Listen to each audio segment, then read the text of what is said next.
Bonjour à tous, donc dans cette vidéo, donc, vous allez regarder la fiche de cours Interpréter les propriétés d'une espèce chimique, donc au niveau première S, spécialité physique-chimie. Donc la cohésion grand 1, la cohésion d'un solide ionique ou moléculaire. Donc un solide ionique est constitué d'un empilement régulier et ordonné d'anions et de cations. Sa cohésion est assurée par des interactions électrostatiques attractives entre les anions et les cations. Donc concrètement, c'est des anions, des cations, par exemple Na+, le meilleur exemple, le sel. Vous avez des cations Na+, des anions Cl-, qui sont empilés de manière régulière et ordonnés sur des grandes distances. Alors des grandes distances, je m'entends, hein, on n'est pas sur des kilomètres, mais on est sur des dizaines de nanomètres, des dizaines de micromètres. Sa cohésion donc est assurée donc par les interactions électrostatiques attractives, effectivement, un plus attirant un moins. Donc ce sont bien des interactions attractives qui font qu'en gros vous avez une cohésion de ce solide qu'on appelle ionique. Un solide moléculaire est constitué d'un empilement régulier et ordonné de molécules. Sa cohésion est assurée par des interactions également attractives, mais cette fois-ci entre les charges partielles de signes opposés. Donc on a vu que les molécules pouvaient être polarisées, et quand elles sont polarisées, vous avez un agencement pour qu'en gros il y ait une meilleure attractivité entre les charges partielles delta- et delta+, et une meilleure répulsion entre deux delta+. Donc vous avez aussi un empilement régulier et ordonné. Sauf que là, cette fois-là, ici, ce sont des vraies charges, des charges vraies, au sens où là, il manque un électron, là, il y a un électron en plus. Là, ce sont juste des charges partielles, pardon, qui sont apparus liés à des polarisations de liaisons, des polarisations de molécules. Et ensuite, il y a une autre chose importante, ce qu'on appelle les ponts hydrogènes. Alors vous verrez dans des manuels les ponts, les liaisons hydrogènes, qui sont des interactions attractives intermoléculaires, donc entre les molécules, d'intensité bien plus grande que l'interaction entre les charges partielles. Donc concrètement, quand vous avez des interactions qu'on appelle l'interaction de Van der Waals ici, de ce type-là, ou des liaisons hydrogènes, les liaisons hydrogènes sont toujours supérieures à celles-là. La formation des liaisons hydrogènes et des ponts hydrogènes entre molécules polaires assure la cohésion des solides moléculaires. C'est le cas de la glace. Donc par exemple ici, quand vous avez ici donc de l'eau, donc vous avez des molécules d'eau ordonnées. Donc ici vous avez donc H2O, H, H et O. Et là vous avez une autre molécule, vous voyez bien, O, H, H. Et bien entre le O et le H, ici vous avez ce qu'on appelle un pont hydrogène ou une liaison hydrogène. Donc on va voir les conditions après pour obtenir donc ce type de liaison. Donc ici, au niveau des interactions électrostatiques, dans les composés ioniques entre une charge, entre un cation, entre un QA supérieur à 0, donc entre un cation et un anion. Donc c'est une force attractive, puisque ici vous avez des flèches qui s'attirent, dirigées vers l'autre. Donc ce sont des interactions entre deux corps de signes opposés. Donc là, typiquement NaCl. Alors, la représentation que vous avez dans cette vidéo, donc là vous avez une représentation de NaCl ici, et là vous en avez une autre. Donc effectivement ici vous imaginez que ça a été fortement ici grossi, dézoomé pour qu'en gros on voit bien les liaisons, alors qu'ici on a représenté les anions et les cations collés tels que dans la représentation où les deux seraient des sphères. Ensuite, on a vu donc pour les molécules, donc ça c'est pour les ions. Donc en gros c'est une interaction électrostatique du type qu'on a vu dans des activités, hein, K fois QA QB divisé par la distance entre les deux, ici au carré. Pour les interactions électrostatiques moléculaires, donc deux types d'interactions, interaction de Van der Waals, interaction hydrogène ou liaison hydrogène.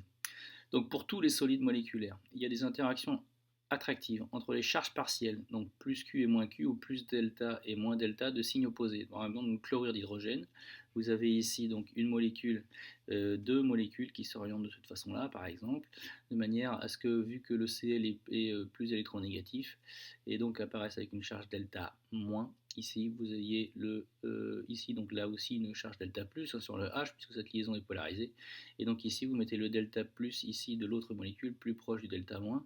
Ça c'est ce qu'on appelle des interactions de Van der Waals.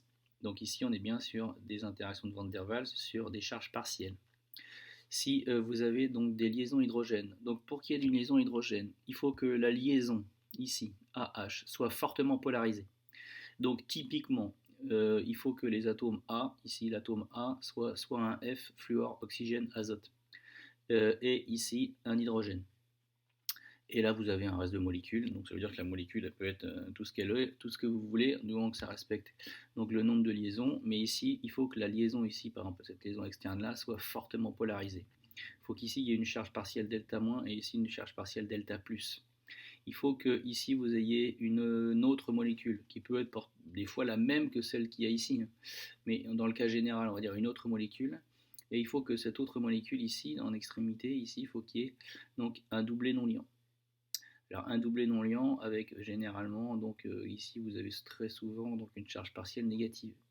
Donc dans ce cas-là, vous avez une liaison hydrogène. Donc liaison hydrogène entre un hydrogène, par définition, et un atome ici qui restera donc très électronégatif ici. Vous avez forcément des atomes ici qui sont électronégatifs, voire très électronégatifs. Donc liaison hydrogène, il faut qu'il y ait ici donc des atomes électronégatifs, donc un atome électronégatif sur une des molécules. Et ici, il faut que le H qui soit à l'extrémité ici de la molécule soit très polarisé. Il est forcément très polarisé si ici l'atome A ici est un atome qui est très électronégatif, pour que la liaison soit très polarisée.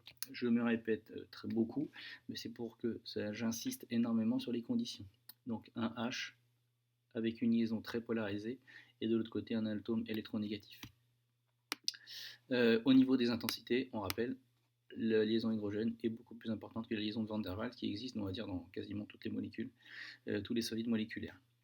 Au niveau de la solubilité d'une espèce donc chimique, l'eau est un solvant polaire. On l'a déjà démontré plusieurs fois. Donc la constatation de ça, c'est que quand vous mettez de l'eau sur du sel, ça va se passer, la dissolution va se passer donc en plusieurs étapes. Déjà, première chose, dissociation des ions. On va dissocier les anions des cations. Ensuite, on va solvater les anions et les cations. Solvater, ça veut dire que chaque ici ion, que ce soit un cation ou un anion, va s'entourer de molécules d'eau. C'est ça, solvater. Solvater, le solvant étant dans ce cas-là l'eau. Et ensuite, tous ces petits cations, anions solvatés, vont se disperser pour se répartir de manière homogène donc dans le solvant. C'est ce qui fait apparaître la notation AQ. AQ, donc chaque ion est entouré de molécules d'eau. Ça, c'est pour se dire qu'en gros, l'ion ici, l'ion A, B+, là, ça veut dire que cet ion-là, ici, il est entouré de molécules d'eau. Quand vous mettez un solide, bon, bah, il est solide, il a l'état solide. Donc les équations de dissolution dans le cas général, donc vous prenez un solide, vous trouvez donc les ions qui se forment et il faut bien sûr équilibrer donc de manière à ce qu'il y ait conservation bien entendu des éléments et de la charge électrique. Alors je vais vous montrer un exemple, ça va être plus simple. Donc par exemple ici, vous avez donc une équation de dissolution où vous avez donc le K2SO4, donc le sulfate de potassium, qui quand il se dissout dans l'eau va donner 2 ions K+, plus un ion sulfate. Donc là quand il n'y a rien c'est 1. Donc on retrouve bien ici le 2 qui est le 2 de K2. Le 2 de K2 se retrouve ici. Et ici SO4, ici devant SO4, il y a combien de fois SO4 dans cette molécule-là? Il n'y en a qu'une. Donc c'est pour ça qu'ici il y a 1. Vous regardez bien qu'il y a bien conservation des charges. Ici vous avez 2 plus et ici 2 moins. Donc ça fait quelque chose d'électriquement neutre. On retrouve bien le solide électriquement neutre. Il faut bien qu'il y ait conservation des éléments chimiques et de la charge. Ensuite, si je reviens ici au niveau des concentrations, donc si un volume V de solution contient un soluté qu'on a dissous, les concentrations donc, de chacun des ions se notent entre crochets. C'est important que vous compreniez. Si vous voyez un ion entre crochets, ça veut dire la concentration donc, de cet ion en solution. La concentration, c'est toujours dans le cas général, donc la quantité de matière divisée par le volume. Et les concentrations sont bien entendu en mol par litre.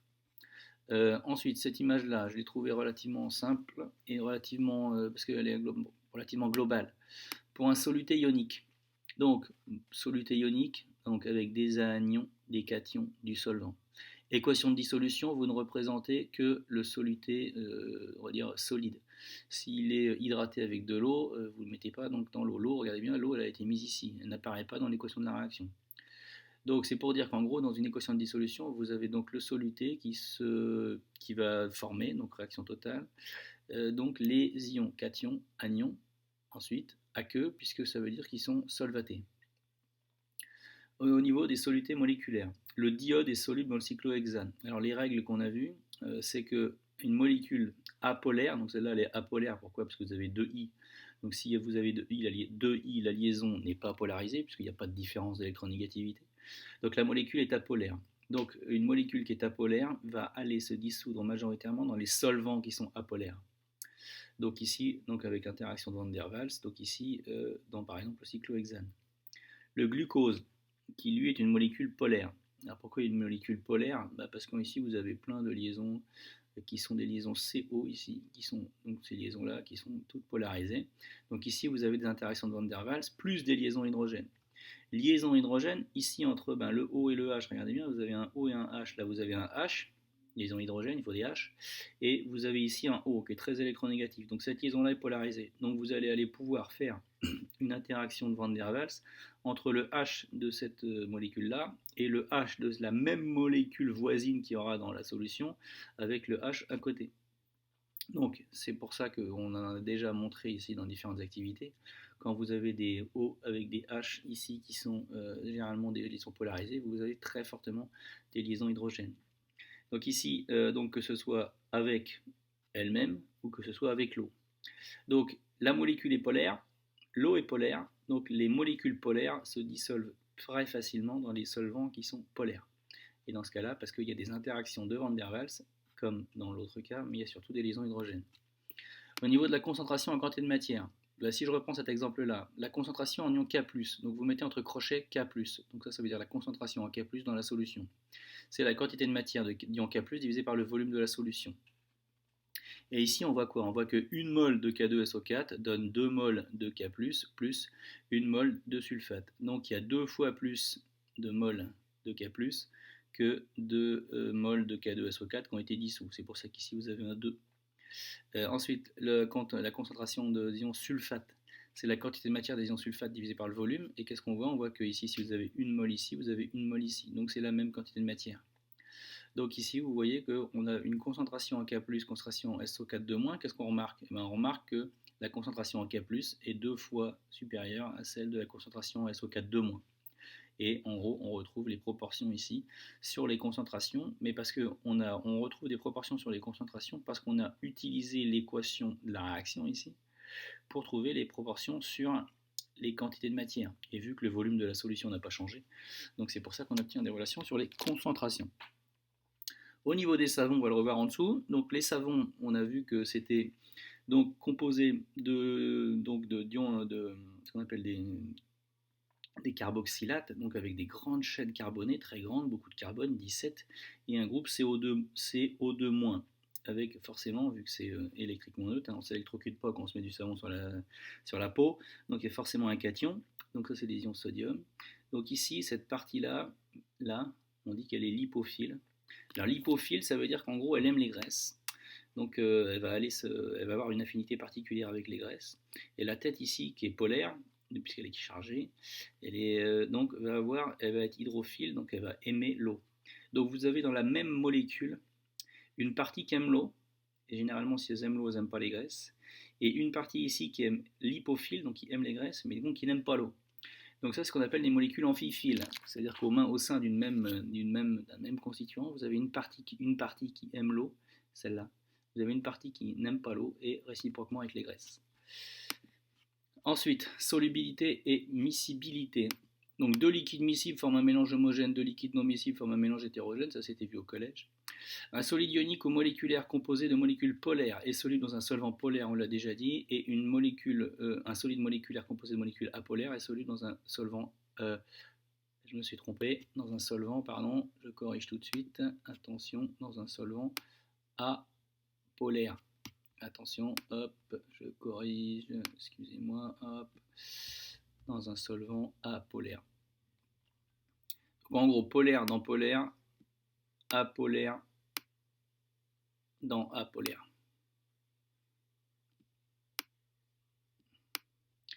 Alors ensuite, hop, excusez-moi mon écriture. Donc polaire dans polaire, apolaire dans apolaire. Ensuite, extraction. Donc l'espèce à extraire est plus soluble dans S2 que dans S1. Pour faire une extraction qu'on appelle liquide-liquide. Donc l'extraction liquide-liquide. Vous avez donc une espèce E qui est à extraire, qui est dans un solvant, S1. Vous devez ajouter un solvant d'extraction. Alors pour choisir ce solvant d'extraction, il y a deux conditions. Il faut que le solvant d'extraction S1 et S2 soit non miscible. Donc en effet, si les deux solvants sont miscibles, ils vont former un mélange homogène. Vous n'allez jamais pouvoir extraire une espèce d'une autre. Il faut forcément un solvant qui soit non miscible.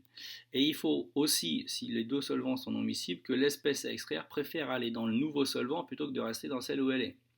Donc c'est pour ça qu'ici, il y a marqué que l'espèce à extraire doit être plus soluble dans S2 que dans S1. Et ensuite, si vous avez le choix entre plusieurs solvants qui respectent ces deux conditions, vous prenez celui qui a un danger minimal pour la santé et l'environnement. C'est toujours plus pratique. Ensuite, la séparation donc, se passe dans une ampoule à décanter. Donc vous avez forcément ici en dessous la phase, vous avez deux phases, une phase du dessus, une phase du dessous. La phase du dessous sera constituée par le solvant ayant la densité la plus élevée. Donc c'est le solvant le plus dense. Au-dessus, sur la phase du dessus, vous aurez celui qui est le moins dense. Donc si on vous demande quel est le solvant qui est au-dessus ou qui est en dessous, pour justifier, c'est juste la densité. Celui qui a la densité la plus faible, il est au-dessus. Celui qui a la densité la plus forte, il est en dessous. Et ensuite, vous ouvrez le robinet pour laisser passer donc la phase du dessous. Ensuite, une fois que vous avez vidé toute la phase du dessous, vous fermez le robinet, vous changez le bécher et vous récupérez la phase du dessus. Ensuite, pour ce qui est donc du le savon, donc une molécule amphiphiile, on en a déjà parlé. Donc les molécules, donc c'est une espèce chimique amphiphiile, sont constituées d'une partie polaire hydrophile qui aime l'eau et d'une partie apolaire lipophile. Donc la partie apolaire lipophile, c'est celle-là. La partie hydrophile polaire, c'est celle-là. Et c'est cette propriété des savons qui fait qu'en gros, ça vous lave quand vous avez une tache de gras sur la peau. Donc en gros, vous voyez que vous avez ici donc les queues qui vont dans la tache de gras, qui une fois après avoir passé de l'eau et après avoir remué un peu, forment des micelles. Regardez bien, vous avez les têtes qui sont hydrophiles qui sont dans l'eau là, et vous avez les queues ici qui sont dans la graisse. Donc tout le monde est content en fait, puisque vous avez les têtes dans l'eau, les queues dans la graisse, et donc tout ça après c'est évacué. Et c'est aussi ce qui explique que, donc, par exemple, vous avez un pouvoir moussant de l'eau savonneuse, etc., comme on l'a vu dans les activités. Donc voilà, donc j'espère que cette fiche de cours vous sera utile.